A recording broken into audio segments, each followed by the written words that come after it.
Assalamualaikum warahmatullahi wabarakatuh. Selamat pagi anak-anak. Bagaimana kabarnya?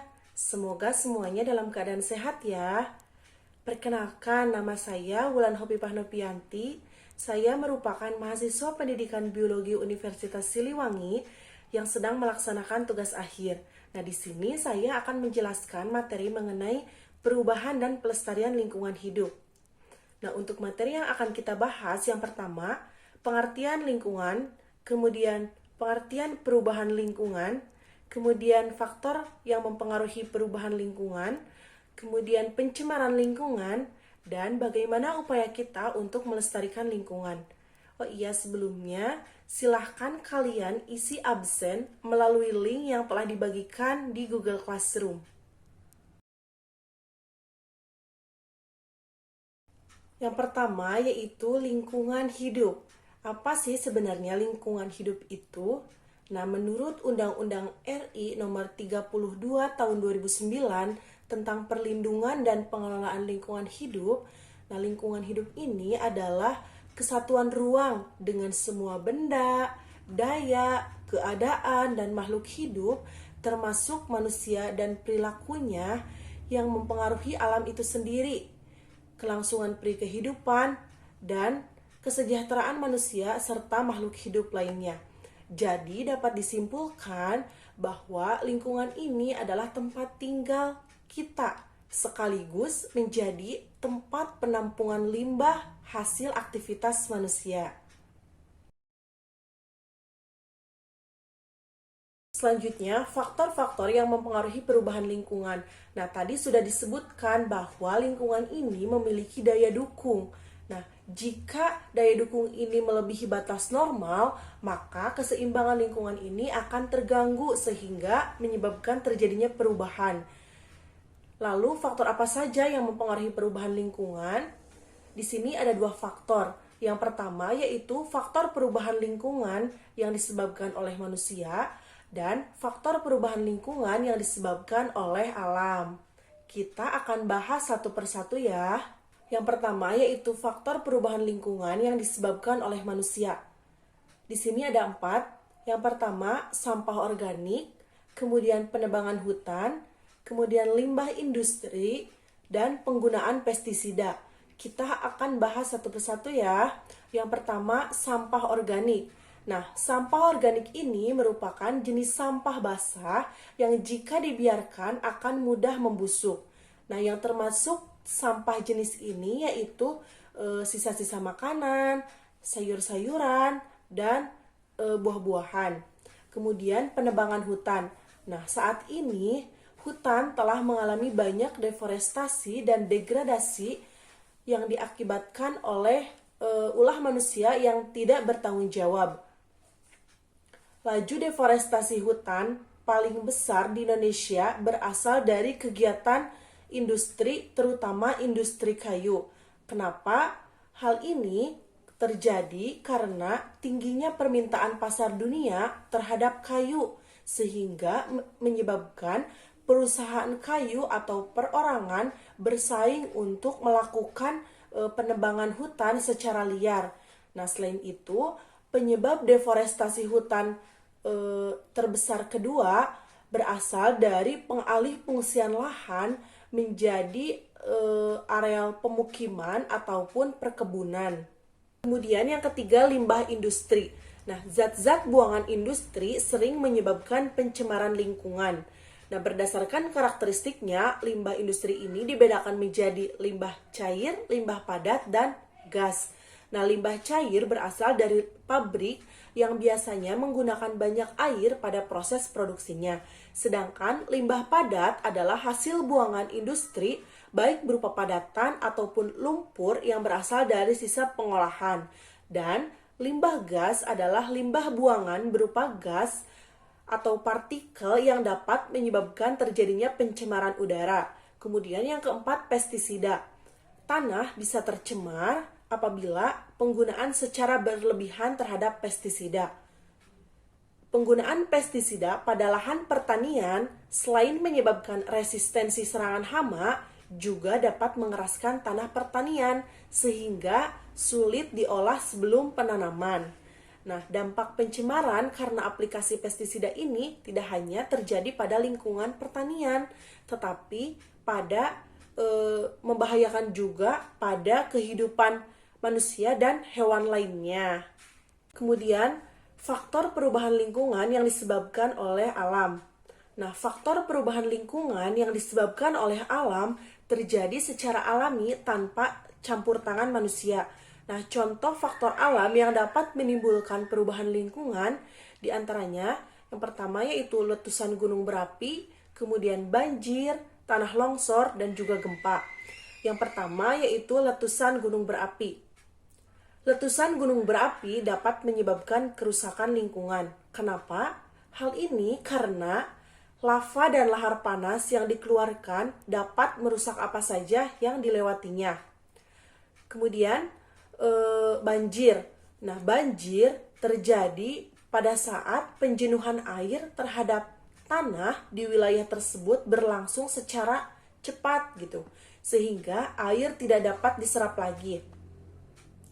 Nah, faktor lingkungan yang dapat menyebabkan banjir diantaranya adalah penggundulan hutan secara tak terencana, sehingga air sulit meresap ke dalam tanah karena tanah banyak tertutup oleh aspal dan beton. Kemudian, faktor perubahan lingkungan selanjutnya yang disebabkan oleh alam yaitu tanah longsor. Nah, tanah longsor ini merupakan bencana alam yang paling banyak menimbulkan korban jiwa di Indonesia.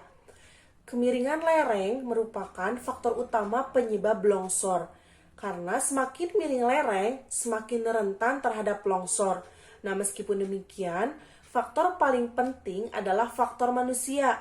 Kenapa? Karena lereng yang diubah untuk pemukiman, lahan peladangan, dan sawah menyebabkan rentan terhadap longsor. Kemudian yang keempat yaitu gempa. Nah, gempa bumi ini adalah peristiwa bergetarnya bumi akibat pelepasan energi di dalam bumi secara tiba-tiba yang ditandai dengan patahannya lapisan batuan pada kerak bumi. Nah, akumulasi energi penyebab terjadinya gempa bumi ini dihasilkan dari pergerakan lempeng-lempeng tektonik sehingga efeknya dapat dirasakan sampai ke permukaan bumi. Selanjutnya, pencemaran lingkungan. Nah, perubahan lingkungan yang diakibatkan oleh dua faktor tadi, yaitu faktor perubahan lingkungan yang dipengaruhi oleh alam dan faktor perubahan lingkungan yang disebabkan oleh manusia, juga dapat menyebabkan terjadinya pencemaran lingkungan atau kerusakan lingkungan. Jadi, apa sih pencemaran lingkungan ini? Nah, menurut Undang-Undang Nomor 32 Tahun 2009 tentang perlindungan dan pengelolaan lingkungan hidup, pencemaran lingkungan ini merupakan masuknya atau dimasukkannya makhluk hidup, zat, energi, atau komponen lain ke dalam lingkungan hidup oleh kegiatan manusia sehingga melampaui baku mutu lingkungan hidup yang telah ditetapkan. Nah, pencemaran lingkungan ini meliputi pencemaran udara, pencemaran air, pencemaran tanah, dan pencemaran suara. Yang pertama yaitu pencemaran udara.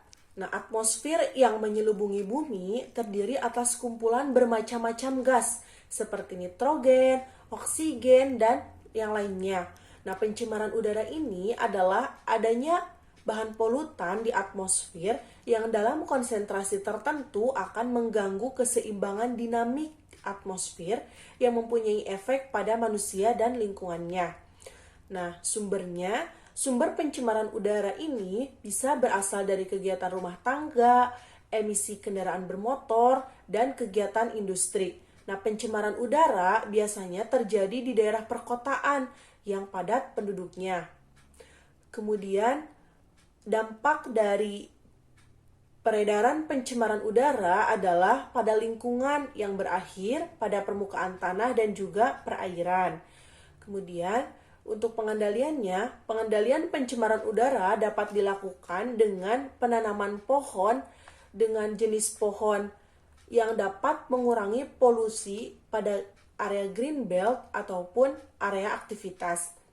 Nah, gambar pada slide ini merupakan pencemaran udara dengan sumber pencemarnya yang berasal dari industri gitu, yang mempunyai cerobong asap yang mengeluarkan bahan pencemarnya ke udara sehingga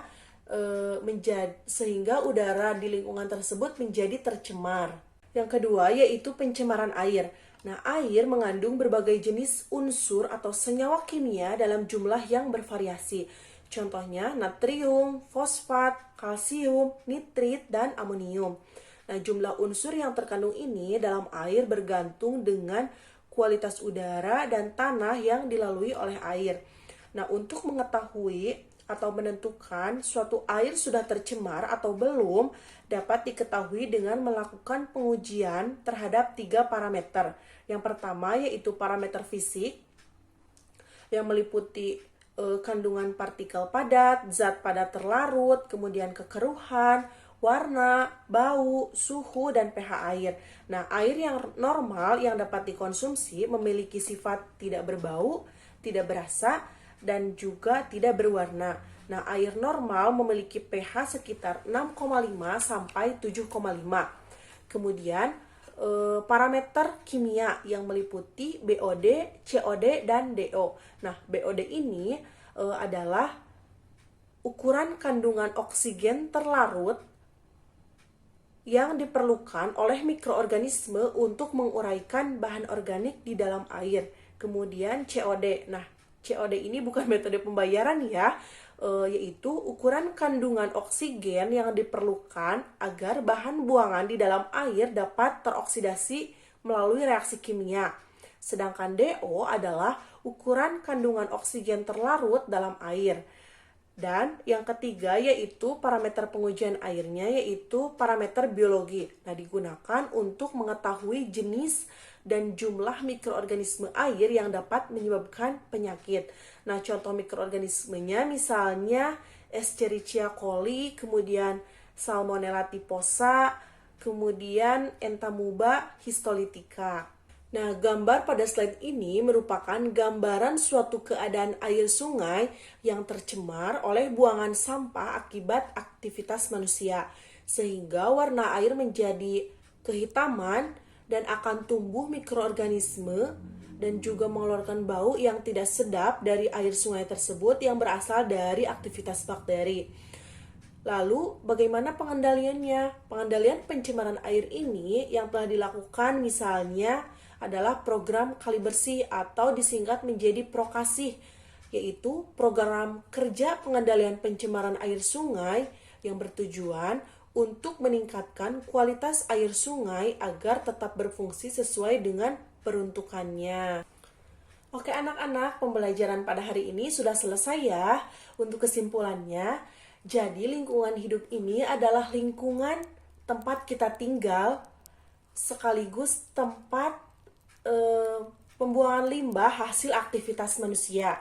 Nah, kemudian lingkungan ini memiliki daya dukung. Nah, jika daya dukung ini melebihi batas normal, maka akan terjadi perubahan dalam lingkungan. Nah, faktor yang mempengaruhi perubahan lingkungan ini yaitu faktor alam dan juga faktor yang disebabkan oleh manusia.